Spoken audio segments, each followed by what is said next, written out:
welcome to Speakeasy. I'm Hayley. And I'm Jenny. We're going to relive a few things. A few horror stories. No, not horror. Well, traumas, not traumas, Moments victories. that lift the blood pressure. Yes. There we go. Raise your heart rate. It's not just running around on site, but moments that make you go, oh my God, what is happening? Yes. And I guess moments that then, I had it recently actually, and a night before an event, I tend to have nightmares. Oh, yeah. And this one, and I've actually this has never even happened to me, and yet it becomes a recurring dream. But I kept dreaming that I slept in. Oh, all the time. Yeah. But in my dream, I woke up, Yeah. right? And I had slept in. And I was like starting the day and I was really stressed. And then I woke up. Oh my God. But I was still in a dream. A dream in a dream. Inception level. 3 times of me waking up late. So by the time my alarm actually went off. Oh my God. And I was awake on time and all of that. For the probably first 30 minutes of my day, I was like, is this going to happen again? And I was a bit on edge. Gosh, your brain was really playing some tricks on you. It was very stressed out. No, that's not the way you want to start your on-site. It's just fear of anxiety that you're going to be pulled back into it's like Groundhog Day, isn't it? Just reliving the same moment over and over again. Oh Yeah. my God, no.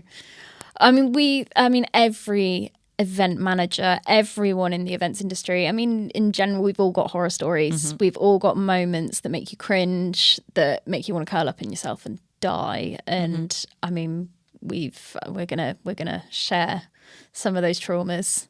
So right, you've already given one, haven't you? Yeah. So now it's your turn. Share with me. So there's always lessons with all of these, and for me, this was one to just be aware of where microphones are. Ooh. Because we had an event and we were kicking off with the keynote. Everything went great with the introduction and the host, everything all good. And then the keynote speaker came on stage. And as soon as they got on stage, don't know what happened, but the comfort monitor stopped working. Okay. The what was it? I think there was a relay screen that stopped working, but then their clicker stopped working. So, they were a pro, so they could do without the comfort monitor. But when the clicker stops working and they can't actually advance their slides, it ruins their flow. Yeah, but they have to keep going. Next slide. As much as I call it the Professor Witty, throwback to COVID, but it doesn't flow well in a keynote speech where it's rehearsed and it throws them off their game. So, and we can't figure out what's going on with this clicker. It's a nightmare. So I've got production at the back, but I head up just to see, is he just not clicking it right? Because it happens. It does happen, even if you've rehearsed it. And this thing, always saying this, we always have rehearsals beforehand. So the tech was working. And then just as soon as 100 eyes at the front of the room, it always has to stop. Yeah. So I go up to the stage just to see what's happened. I see that, he can't see the screens. The clicker's not working. And it's a bit thing. And when I realised, it's not just this is a small thing, this is a big thing that's, and realising we actually really need production to come in and rewire a few things. Mm-hmm. And just in that moment, the filter stopped working and I just went, oh shit. But I didn't realise that I was probably about this far away from the microphone. Ouch. And so everyone heard, oh shit. And then there was just a subtle little laughter. And it was a brand I'd done a number of events with. A lot of the audience knew me, so they thought it's funny, but I just went, oh my God, that's so unprofessional. And so that's just made me go, okay, just don't say anything and wait until you've stepped away in hushed tones. And when it was quite hushed, it was a very soft, oh shit. Yeah, but in the moment, I feel the audience laughed, right? They probably thought, I'd also say, oh shit. Yeah. And what we did was we said to people, sorry guys, we've had a bit of a tech fritz. do you guys all mind going back out to the reception area where there's teas and coffees, have a chat to the sponsors while we reset and do a few tests, because we didn't want to do it in front of everybody. It doesn't look good, does it? So, but that was not it just doesn't set the tone for the day. And it's the first sessions, and then you're on edge and you're behind. Yeah. Because you've still got to give the morning break. You've still got to have lunch. And it was a smaller event. So times, it wasn't like long break times as well. It was, you know, a very concise event. So we were behind the rest of the day, and it meant mental maths on timings and crossing out everybody's copies of, oh gosh, one by one. Yeah, because you haven't got time to print, and, you know, it's just going to take ages. And we, you know, everyone scribbles notes. And so it just pushed everything back. It's so annoying. Yeah. I mean, good on thinking on your feet about being like, go and get some coffee, get out of here. Yeah. But yeah, just watch the language. Yeah, watch language. Noted. What about you? What's another horror story that you've got? I mean, it's a horror, but it's also a yes me moment, to be honest. Ooh. So I was running this event, and I had heard that there was a delegate that had made one of the ops girls cry. Not on. So I knew that there was something going on, but obviously, like, my brain was wired to just keep the show going. And at one point, we went from 1 stream to 3. Yeah. And before that, in the morning, we had allowed people to use the workshop rooms, essentially, as places if they wanted to work for a little bit and stuff like that. And I had a lot of juniors at the event who were helping out. And so I was like, okay, I need to brief them on how, like, each of these streams are going to run. So I found one of the rooms, and I asked people, sorry, could you kindly please leave this room? I need to brief the team. And, you know, there's 2 more rooms, so off you go. And as I was about to close the door, this delegate was coming in, and I just said to him, like, I'm so sorry, this room is about to be closed. Like, please go to the other one. It's like normal. I was considering, you know how we are with events as well. Like, my brain was wired 1,000 miles per hour.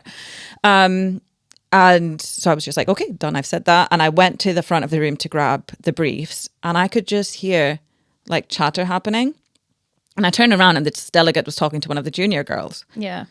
And I could just hear a few things, but I made out like she was so rude and blah, blah, blah. And I just kind of looked at the rest of the team, and I was like, is he talking about me? And they all kind of just nodded, and I thought, okay, right, well, bless this girl. She doesn't need to be dealing with this guy who's clearly just wanting a moan. Yeah. So let me deal with it, even though I don't have the time to be dealing with this.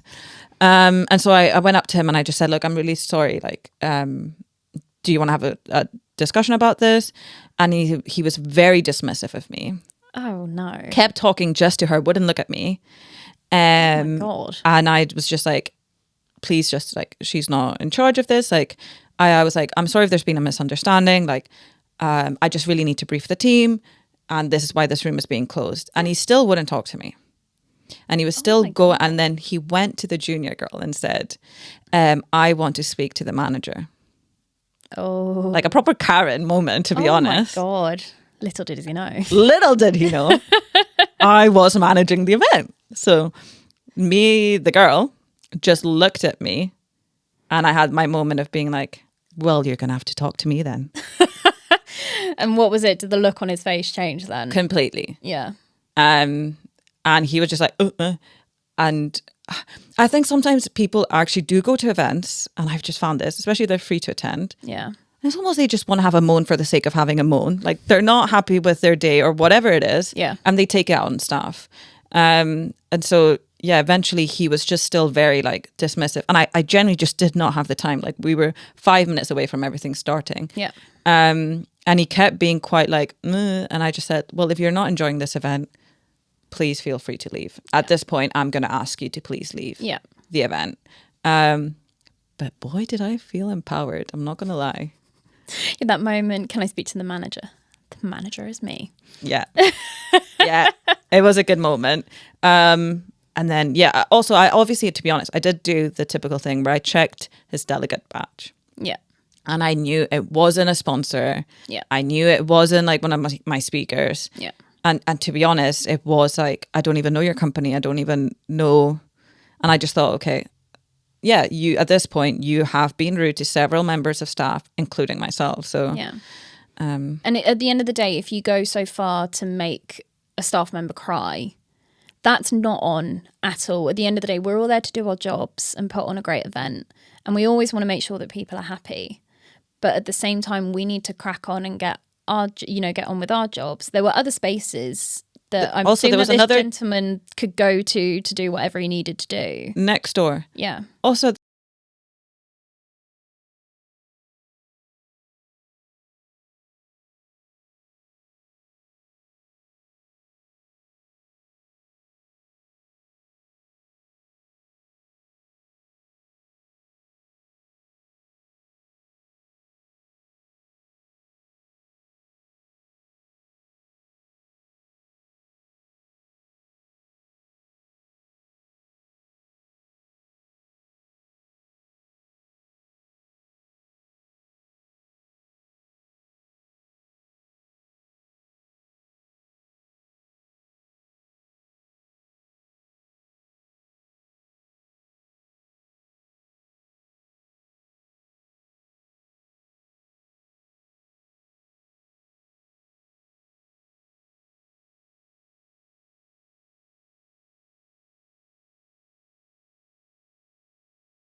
Gorgeous view of the city, and it was in Glasgow, and it was in November. We get there and we're like, this is amazing. Like, this looks absolutely gorgeous. Daytime, we'd been on some site visits. I'd been on like a building site visit. So like wearing like hard hats, boots, high vis. It was great. We get there for the event to go and get set up, and immediately hit with a million walls of problems. Downstairs looks beautiful. The reception area, like there's a living wall. It's all shiny and new. You know, it's ready, you know, to have people there. We go up to our floor, and there's no power. There's no heating. oh no heating in November in Glasgow. That's a big no. And we have power, like backup, and like we could get power from elsewhere to be able to power like the staging and like the lights and stuff. But it was cold. It was very cold. It's 360 windows. Like, I know we can have triple, double glazing, like all of this kind of stuff, but it is cold. It's November in Glasgow. And the conference goes on, and that's fine. But we go into the evening where we have another event happening. Okay. And it gets dark. And so we no longer have sunlight that could help light up the space. We do have other forms of lights and like, you know, uplighters and like these things. So the colours look great, but we just don't have regular overhead lighting. So it's relatively like, it's dark. I mean, it's beautiful to look out into the city. Cozy. Not cozy, because it's cold. It's November in Glasgow. And it was just, I mean, the event was fine, but it was not a great experience, I think. And being, you know, in November in Glasgow in a cold room is really not very nice. But we got through it. So yeah, no, not a great one. And what was it? What's my takeaway there? Let somebody else do a few test runs in a venue before we move in. Don't be the first event. No, I'm absolutely not, I think. Unless we know for a fact that they've got power. Yeah. Yikes. So, yeah. Anything else for you come to mind? I mean, okay. So obviously I work in sustainability, mainly events. And it's a bit frustrating because the ethos of most of these events is, you know, to push the sustainability agenda. Yeah.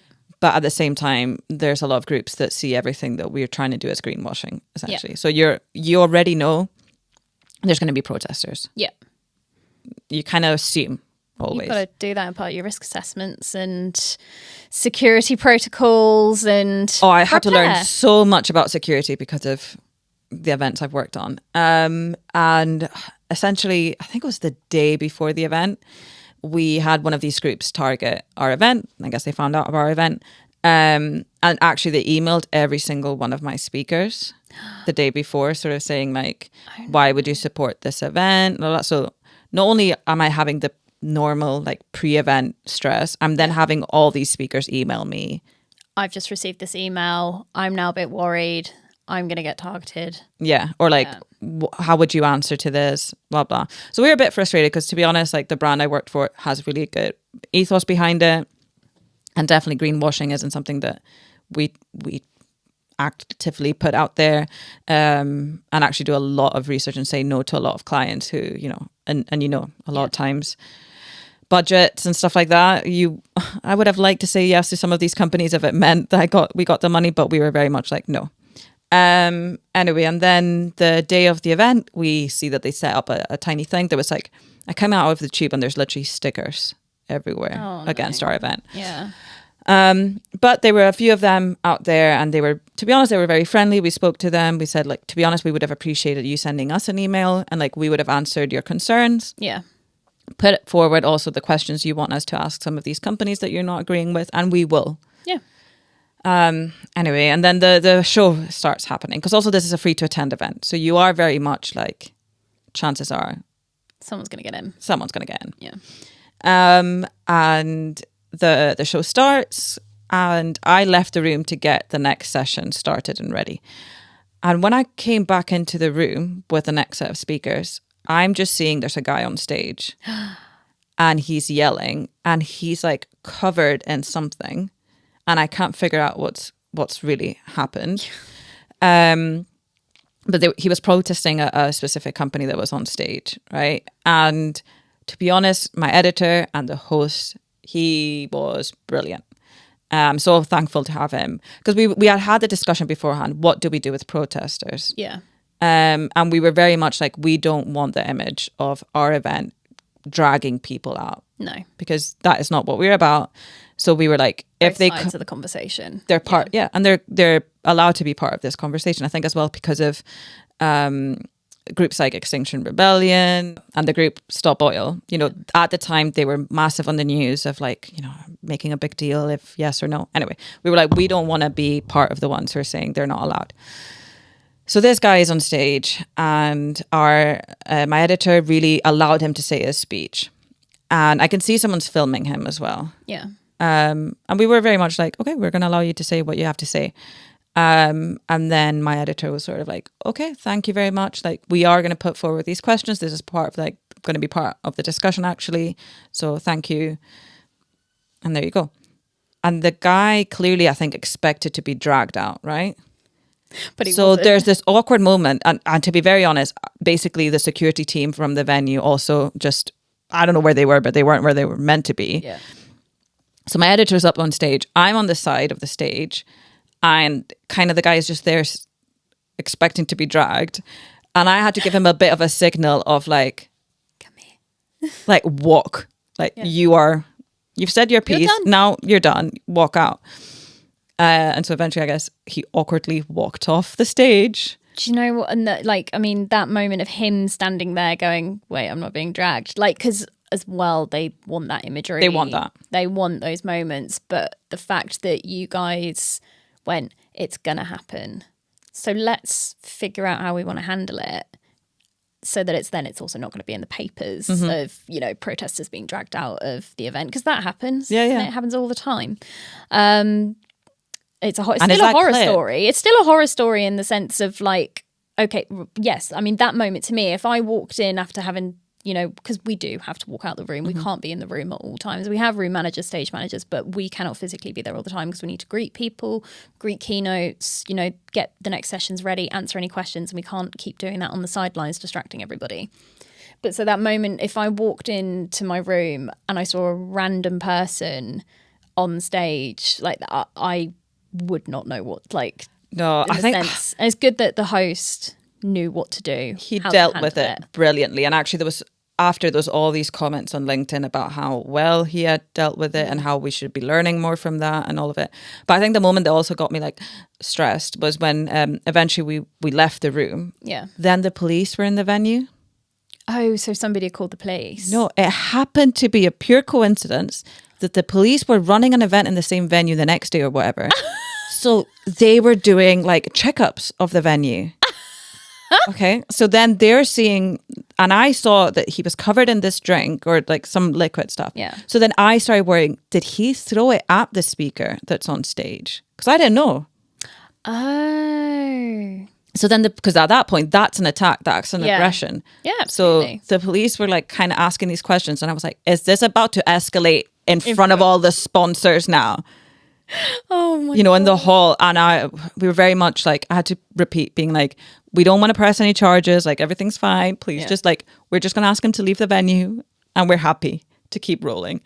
But what are the chances that's such a coincidence? Oh, I mean, imagine, I think the other thing is, what was it? I wonder if at that moment he's like, okay, this is going to go in that direction that we were expecting or something. I think the guy was generally like, oh, here we go. I've been prepared for this. Yeah. Yeah. Where is the camera? Yeah.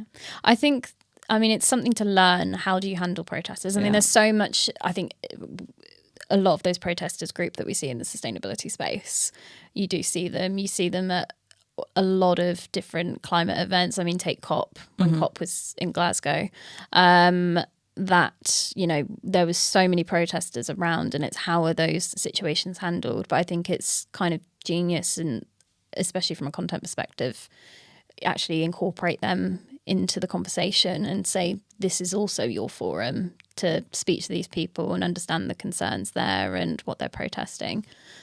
Giving them a bit the voice, because honestly, they've only in their mind prepped those 10 seconds that they're going to say on a loop. So it was almost like when he was given the platform, he was too shocked to even know what like the full thing to say. Yeah. But it is a tricky one with protesters, and I still don't really know how to handle it, because I've then worked in other events where there was definitely way more protesters, and we did have lots of big security presence because we had very senior government officials, right? Oh, that's an entire. And at that point, we are not allowed to say, we don't really have a say on how we want to run it. I will say though, I was slightly amused by the protesters. That's my little confession in one of these events, because the only way I can describe it is that they designed it almost as whack-a-mole. So it's all popping up in different areas. Yeah, so basically one would stand up and start, shouting the protest. Yeah. Security would come over and take them out. And then someone else on the other side of the stage, of the audience, would then stand up and do it. And this went on, I counted up to like 7 times. Oh, no. Yeah, and this official only had 10 minutes to speak. Oh. So I was like, do you know what? I'm going to give them points for creativity. Because fair enough. Make your point known. Yeah. Yeah. But it is a tricky one. At that moment, your heart rate does spike. You are just like, but it's part of the game. Any other stories? Any other kind of things that come to mind? I think one final one, and this was a very early days event for me. And I just remember, I always think of lessons again. Always, the last one, it's a similar sense of always remember who's listening. Mm-hmm. And this wasn't me, but it was members of my team. And I'm not just saying that, this genuinely wasn't. Obviously, once you get on site and you're at the venue, and if it's an overnight and you're staying at the venue, you're generally going to be in and around the venue for everything. Mm-hmm. You're going to go to dinner around there. We had a team dinner, and some people, some people drinks are flowing, and then some people start getting a little bit mouthy, and then just basically shit talking. People, speakers, sponsors, people that different people have been communicating with. And I'm going to say this now: this was not me. I'm not somebody to start, especially like in that kind of environment with like the entire team. It just doesn't set a good precedent. It doesn't, it doesn't set the right tone, and especially when you're about to go on site. If people feel like they can start shit talking like that, then they feel like they can do it the whole time. And I'm like, that's not on.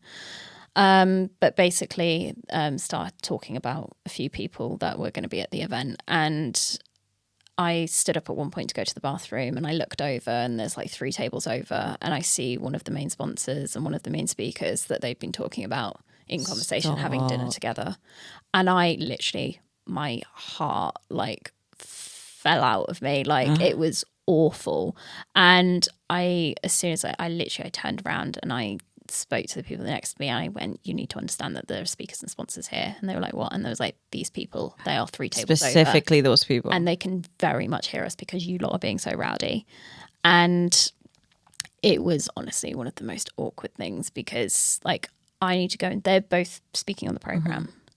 They've heard that members of the event team are talking about them, and we have them speaking over the next 2 days. Oh, so awful. Cringe. And it's just, and it's whenever I've done like team briefings or like training new producers and things like that, these are the lessons that I share. Remember when the microphones are around if you're on stage. And it is always a really big one. I kind of always say, I remember when things like having drinks at the events and stuff, I say, take it easy. Remember, we're on site. Remember that, you know, you've still got to work. We're always especially working. if it's in a hotel. In a hotel, you never know who's around you. Yeah. But yeah, when it comes to chatting, remember that there is always somebody listening. Yeah. And you don't want that to be the wrong someone. And whether it's a speaker or sponsor, whether it's a senior leader of the actual event team, there is always somebody. So, you know, don't say bad things, don't complain, don't do all these things. And it's those lessons that I always remember. So awkward. I think that's enough of horror stories. Did we live our trauma enough? I'll have nightmares again. I don't feel lighter at all. I think the nightmares are going to start again tonight. I think, what was it? I'm just going to imagine that moment in that restaurant. Oh, God, it was so awkward. I'm just glad I don't have to be on site anytime soon-ish. No. Maybe I'll get over these horror stories by then. To put a timestamp on when we're doing this, it's summer season now, isn't it? So everything's closing down. It's great. But yeah, there we go. So thanks everyone for listening. Thank you. And I hope you tune in on the next one. See you soon.